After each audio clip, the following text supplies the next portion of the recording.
الذي خلقنا لعبادته وتوحيده نحمده ونستعينه ونستغفره ونستهديه ونعوذ به من شرور أنفسنا وسيئات أعمالنا من يهد الله فهو المهتدي ومن يضلل فأولئك هم الخاسرون أشهد أن لا إله إلا الله وحده لا شريك له وأشهد أن محمدا عبده ورسوله اللهم صل وسلم وبارك على نبينا محمد وعلى آله وصحبه ومن دعا بدعوته إلى يوم الدين أما بعد ويا عباد الله أوصيكم ونفسي بتقوى الله فقد فاز المتقون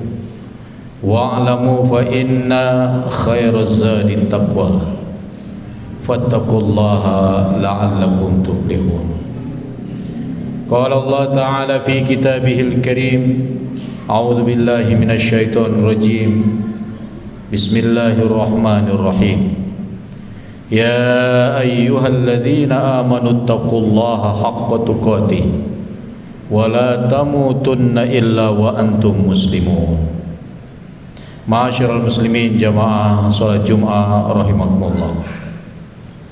Melalui mimbar Jumat yang mulia ini, marilah kita bangun kesadaran untuk terus meningkatkan iman dan takwa kita kepada Allah Subhanahu wa taala. Karena dialah yang telah menciptakan kita untuk menyembahnya, tidak menciptakan kita untuk bersenang-senang dalam hidup ini, tetapi untuk menyembah dan beribadah kepadanya. Salawat dan salam semoga dilimpahkan kepada junjungan kita Nabi besar Muhammad sallallahu alaihi wasallam yang ditetapkan sebagai uswah hasanah bagi orang-orang beriman, bahkan bagi segenap manusia. Laqad kana lakum fi Rasulillahi uswatun hasanah liman kana yarjullaha wal yawmal akhir wa dzakarallaha katsira. Ma'asyiral muslimin jamaah salat Jumat rahimakumullah. Seorang imam besar sebuah mazhab yang sangat terkenal di Indonesia, Imam Asy-Syafi'i rahimahullah, mengatakan tentang satu keutamaan surat dalam Al-Quran. Law ma anzalallahu hujjatan 'alan nas illa hadhihi surah lakafathum. Kata Imam Syafi'i rahimahullah setelah merenung begitu dalam, setelah banyak mempelajari ayat-ayat Al-Quran, bahkan sudah menghafal Al-Quran sejak kecil, beliau kemudian mengatakan, seandainya Allah tidak turunkan surat ini sebagai hujjah bagi manusia, maka cukuplah surat ini saja bisa menjadi pedoman hidup bagi segenap umat manusia. Artinya bahwa dari 114 surat itu, menurut Imam Syafi'i rahimahullah, satu surat saja yang diturunkan oleh Allah seandainya, yaitu surat Al-Asri, maka sudah cukup menjadi pedoman hidup bagi manusia dalam menjalankan kehidupannya. Bagaimana seorang imam besar yang kaul-kaulnya banyak diikuti oleh kaum muslimin khususnya di Indonesia bisa menyatakan bahwa surat Al-Asri sebenarnya cukup untuk menjadi pedoman hidup bagi segenap manusia. Surat inilah yang menjadi bahasan khutbah kita pada kesempatan kali ini. Namun marilah kita simak terlebih dahulu surat tersebut, yang insyaallah seluruh jamaah yang hadir ini, bahkan anak-anak yang hadir hafal surat ini. A'udzubillahi minasyaitonirrajim. Bismillahirrahmanirrahim. Wal 'asr innal insana lafi khusrin illa alladzina amanu wa amilus sholihat wa tawasaw bil haqqi wa tawasaw bis sabr. Surat ini dimulai dengan sumpah Allah terhadap waktu, yaitu al-asr. Jadi al-asr adalah waktu yang dilewati manusia dalam kehidupannya. Apakah waktu paginya, waktu siangnya, waktu sorenya, waktu malamnya, dan seluruhnya, Allah bersumpah dengan waktu itu. Dan Allah berhak bersumpah dengan apapun makhluknya, termasuk bersumpah dengan waktu. Sementara orang-orang beriman tidak dibenarkan untuk bersumpah kecuali dengan nama Allah Ta'ala. Mereka yang bersumpah dengan selain Allah maka dinyatakan telah kafir oleh Rasulullah sallallahu alaihi wasallam. Man halafa bi ghairillah faqad kafara. Siapa yang bersumpah dengan selain Allah maka dia telah kafir. Sudah tentu berbeda dengan Allah pencipta alam semesta ini. Dia berkehendak untuk bersumpah dengan apapun, termasuk bersumpah dengan waktu. Dan setiap Allah bersumpah, ada jawaban sumpah yang ingin ditegaskan, yaitu dalam konteks surat Al-Asr, innal insana lafi husrin, bahwa sesungguhnya manusia benar-benar berada dalam kerugian. Artinya manusia rugi di waktu paginya, rugi di waktu siangnya, rugi di waktu sore yang dimilikinya, rugi di waktu malam, rugi di semua waktu yang dijalaninya, kecuali illalladzina amanu wa amilus sholihat wa tawasaw bil haqqi wa tawasaw bis sabr. Ada 4 hal yang membuat seseorang tidak termasuk dalam kategori orang yang rugi tadi. Allah mengecualikan dengan 4 kriteria. Yang pertama, orang tidak akan rugi apabila dia beriman.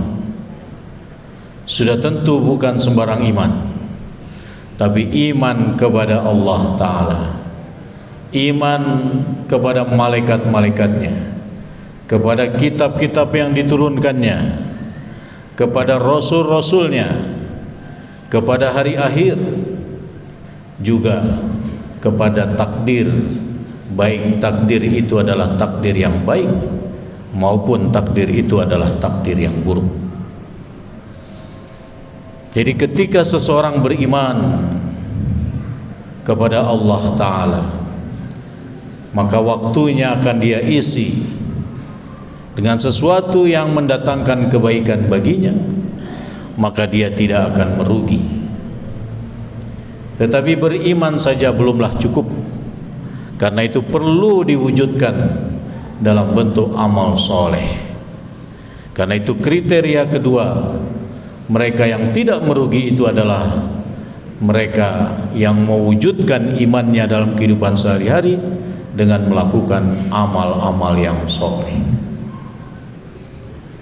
Dalam suatu hadis Nabi SAW menyebutkan bahwa iman itu terdiri dari 70-an bagian. Yang paling tertinggi adalah komitmen mengawal la ilaha illallah, dan yang paling rendah dari keimanan itu adalah kesadaran menghilangkan gangguan di tengah jalan yang dilewati banyak orang, misalnya berupa duri, kulit pisang, dan lain sebagainya. Jadi kalau kita lihat penjelasan Nabi SAW dalam hadisnya itu, bahwa iman tidak lepas dari kehidupan sosial, amal-amal sosial yang bisa kita lakukan dalam rangka menyelamatkan orang lain. Tetapi iman dan amal soleh masih harus diteruskan dengan upaya maksimal, yaitu tawasau bil haq, saling berwasiat untuk suatu kebenaran. Mewasiatkan kebenaran artinya mengajak orang untuk melakukan kebenaran itu. Di antara kebenaran itu adalah bahwa Allah adalah Esa, bahwa surga itu benar adanya, bahwa neraka itu benar adanya, bahwa Al-Quran itu adalah hak, bahwa perintah solat 5 waktu adalah hak, dan lain sebagainya. Jadi ketika seseorang dalam waktu-waktu yang dijalaninya berusaha untuk saling menasihati, saling berwasiat dengan saudara-saudaranya untuk menegakkan kebenaran, menegakkan al-haq, maka itulah orang-orang yang tidak akan merugi. Karena itu hidup tidak cukup hanya beriman kemudian beramal soleh, tapi berusaha untuk melakukan dakwah, untuk melakukan gerakan-gerakan yang bertujuan untuk bertawasau bil haq. Maka bergabunglah dengan komunitas-komunitas dakwah, organisasi-organisasi yang mengajak kepada dakwah, yang mencegah kemungkaran, yang mengajak kepada yang ma'ruf, sehingga kriteria ketiga ini menjadi bagian dalam kehidupan kita sehari-hari. Dan yang keempat adalah watawasau bis sabr. Kenapa ada yang keempat? Agar saling mewasiatkan, saling menasihati untuk bersabar. Karena jalan dakwah itu memang berat.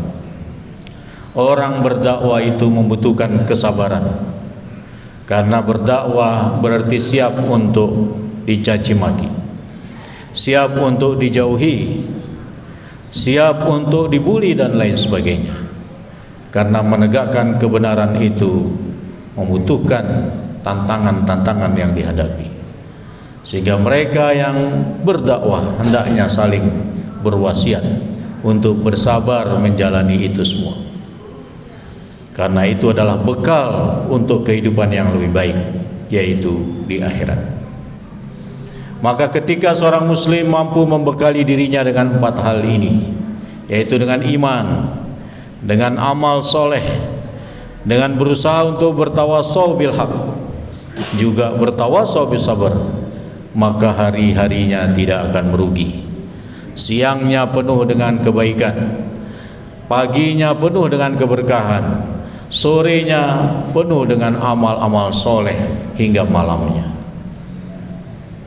Karena itulah memanfaatkan waktu menjadi penting bagi seorang muslim, tidak lain sebagai bekal hidupnya di hari yang lebih baik, yaitu hari akhirat.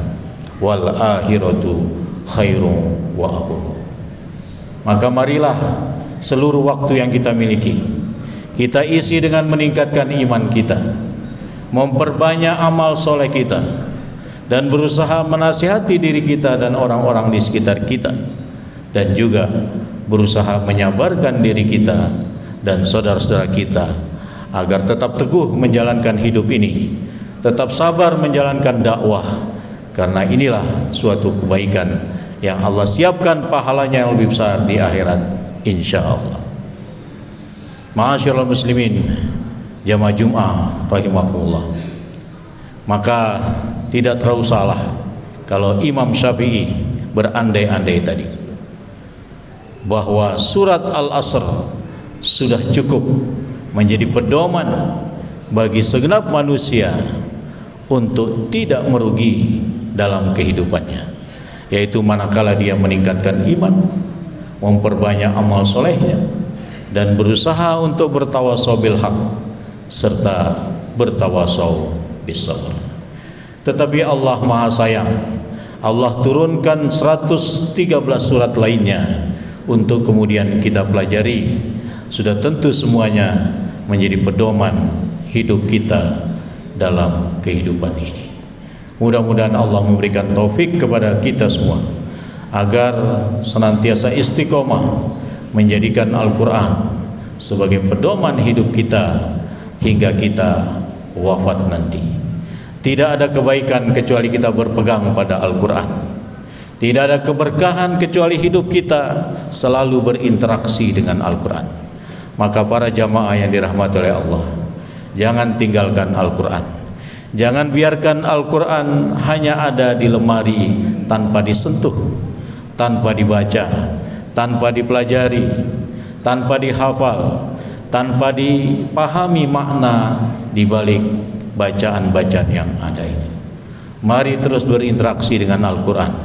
Al-Quran adalah mukjizat yang paling besar yang dimiliki oleh Rasulullah sallallahu alaihi wasallam. Mudah-mudahan Allah memberikan taufik kepada kita untuk senantiasa berpegang teguh pada dua hal yang ditinggalkan oleh Rasulullah, yang beliau janji kepada umatnya kalau kita berpegang teguh pada dua hal itu, kita tidak akan tersesat, yaitu Al-Quran dan Sunnah Rasulullah sallallahu alaihi wasallam. Barakallahu li wa lakum fil Qur'anil azim wa nafa'ani wa iyyakum bima fihi minal ayati wa zikril hakim wa taqabbalallahu minni wa minkum tilawatahu innahu huwal ghafurur rahim.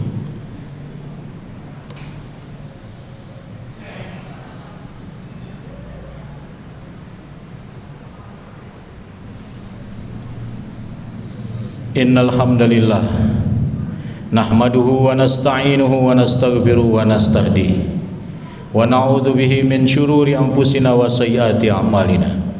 May yahdihillahu fahuwal muhtadi wa may yudlil fa ulaika humul khasirun. Asyhadu an la ilaha illallah wahdahu la syarika wa asyhadu anna Muhammadan abduhu wa rasuluh. Allahumma shalli wa sallim wa barik ala nabiyyina Muhammad wa ala alihi wa sahbihi wa man da'a bi da'watihi ila yaumiddin, amma ba'd. Fa ya ibadallah usikum wa nafsi bi taqwallah faqad fazal muttaqun. Qala Allah ta'ala fi kitabihil karim, a'udzu billahi minasy syaithanir rajim. Bismillahirrahmanirrahim. Ya ayyuhalladzina amanu taqullaha wal tanzur nafsum ma qaddamat lighad wattaqullaha innallaha khabirum bima ta'malun. Ma'asyiral muslimin, jamaah salat Jumat rahimakumullah. Di antara berpegang teguh pada Al-Quran adalah memperhatikan ibadah salat Jumat kita. Bukankah ada satu surat khusus diberi nama dengan hari ini, yaitu surat Al-Jum'ah. Dan di ayat ke-9 dari surat Al-Jum'ah itu, dengan penuh kasih sayang Allah panggil kita, ya ayyuhalladzina amanu idza nudiya lis-salati min yaumil jumu'ah fas'au ila dzikrillahi wa dzarul bai' dzalikum khairul lakum in kuntum ta'lamun. Dengan kasih sayangnya Allah memanggil kita, hai orang-orang beriman, apabila telah diserukan untuk menunaikan salat Jumat, bersegeralah menyambut rahmat Allah, menyambut pahala yang besar melalui ibadah salat Jumat itu. Tinggalkan seluruh perniagaan, tinggalkan seluruh aktivitas. Itulah yang lebih baik bagi kalian jika kalian mengetahuinya. Mari kita buat diri kita tahu tentang kebaikan salat Jumat, agar setiap Jumat kita tidak memilih waktu yang paling akhir untuk hadir, agar kita memilih waktu yang paling awal untuk hadir ke masjid. Karena Nabi menyebutkan 5 ranking keutamaan. Idza kana yaumul jum'ah, kata Rasulullah, apabila hari Jumat, waqafatil malaikatu ala abwabil masjid, berdirilah para malaikat di pintu-pintu masjid.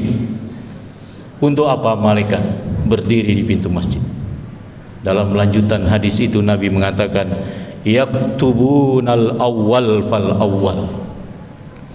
Mereka akan menulis siapa yang datang lebih dulu dan siapa yang datang berikutnya. Famathalul muhajir kamathalil ladzi yuhdi budnah. Yang paling awal datang ke masjid pada hari Jumat tercatat oleh malaikat yang berdiri di pintu masjid itu seperti berkorban dengan seekor unta. Siapakah di antara kita yang pernah bersedekah dengan seekor unta? Meskipun ada syariatnya pada hari raya kurban, tetapi kita tidak pernah. Di samping harganya yang cukup mahal, mungkin mendatangkannya juga cukup mahal. Tapi kehadiran kita setiap Jumat di awal waktu disamakan dengan bersedekah, berkorban dengan seekor unta. Summa kallazi yuhdi baqarah. Yang datang pada gelombang kedua seperti berkorban dengan seekor sapi. Mungkin di antara kita ada 1-2 yang pernah berkorban dengan seekor sapi, tapi mungkin lebih banyak yang berkorban dengan 1/7 ekor sapi. Maka kehadiran kita setelah gelombang pertama ternyata dinilai seperti berkorban dengan seekor sapi. Summa kabshan akron. Yang ketiga, seperti berkorban dengan seekor kambing yang bertanduk, kambing premium ketika berkorban. Summa dajajah. Yang datang berikutnya seperti berkorban dengan seekor ayam, meskipun tidak ada syariatnya. Thumma baidoh. Yang datang belakangan seperti berkorban dengan sebutir telur. Jadi Nabi menyebut keutamaan kesegeraan dengan 5 ranking yang disamakan dengan bersedekah atau berkorban. Di akhir hadis yang harus menjadi perhatian kita, Nabi mengatakan, wa idza qa'adal imam alal mimbar tawaw suhubahum yajlisuna yastami'una dzikra. Apabila imam atau khatib sudah berdiri di atas mimbar, malaikat-malaikat yang tadinya berdiri untuk mencatat di pintu-pintu masjid menutup kembali catatan mereka dan mereka duduk untuk mendengarkan khutbah. Jadi orang yang datang sudah berdirinya khatib di atas mimbarnya tidak mendapat catatan kesegeraan untuk hadir ke masjid. Meskipun para ulama menyebutkan tetap sah sholat Jumatnya, tapi tidak inginkah kita meraih 5 ranking tadi? Tidak inginkah kita meraih berkorban dengan seekor unta? Maka mari Jumat-Jumat mendatang, Jumat-Jumat berikutnya, kita atur sedemikian rupa urusan dunia kita untuk bisa hadir lebih awal menyambut rahmatnya Allah melalui ibadah sholat Jumat. Kalau urusan dunia mampu kita atur, maka saya kira urusan akhirat pun mampu kita raih. Maka pastikan jam 11 seluruh aktivitas kita bisa kita selesaikan, kemudian kita bisa hadir dengan senang hati menyambut rahmatnya Allah melalui sholat Jumat. Mudah-mudahan jamaah senantiasa dimudahkan urusan-urusannya untuk memperbaiki ibadah Jumatnya, khususnya kesegeraan hadir untuk banyak melakukan hal, bisa membaca surat Al-Kahfi, bisa bersolawat, bisa membaca Al-Quran, bisa berzikir, hingga menunggu khatib naik ke atas mimbarnya. Banyak hal yang bisa dilakukan.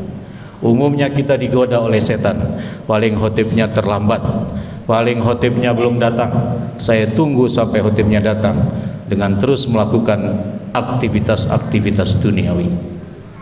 Maka mudah-mudahan yang memperhatikan khutbah Jumat, memperhatikan ibadah Jumat, dimudahkan segala urusannya. Allahumma amin. Barakallahu li wa lakum fil Qur'anil azim. Marilah kita berdoa kepada Allah, mudah-mudahan Allah senantiasa memberikan rahmatnya kepada kita semua. Amin. A'udzubillahi minasyaitonir rajim. Bismillahirrahmanirrahim. Allahumma salli wa sallim wa barik ala nabiyyina Muhammad walhamdulillahi rabbil alamin. Allahumma ighfir lil muslimina wal muslimat wal mu'minina wal mu'minat al ahya'i minhum wal amwat innaka sami'un qaribun mujibud da'wat ya qadiyal hajat. Rabbana zalamna anfusana wa illam taghfir lana wa tarhamna lanakunanna minal khasirin.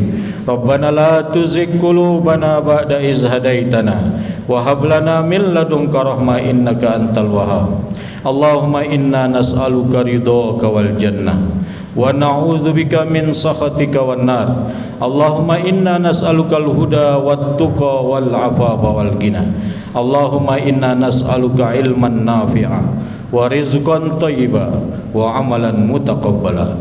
Allahumma aslih lana dinana allazi wa ismatu amrina wa aslih lana dunyana allati fiha ma'ashuna wa aslih lana akhiratana allati ilaiha ma'aduna waj'alil hayata ziyadatan lana fi kulli khair waj'alil mauta rahatan lana min kulli syarr. Rabbana taqabbal minna innaka antas samiul alim wa tub alaina innaka antat tawwabur rahim.